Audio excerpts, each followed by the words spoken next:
Hi, I'm Angelo Gonzalez, and here's my insight about documentary digital food, the food industry of tomorrow. Fun fact: in the future, your food could come from a lab, not a farm.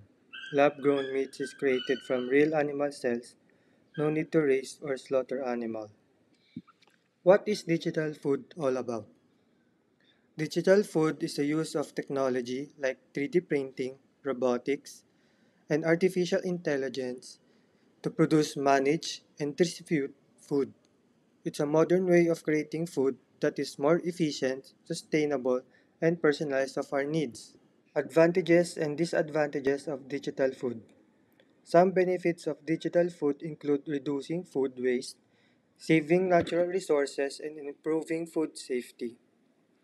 But it also has risks, like high costs, limited access for poor communities, and questions about how natural or safe it is really is. Is digital food the answer to food insecurity and sustainability?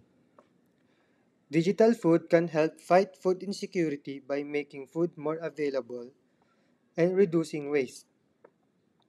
But it's not the only solution. We also need better food policies, education, and fair access to technology at all. Will you support or patronize digital food? Yes, I will support digital food if it's safe, affordable, and helps environment. I believe it can be part of the future of food as long as it includes everyone and respect our culture and health.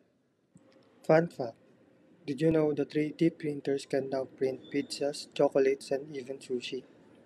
These edible creations are made by layer, just like printing a document by, but with food.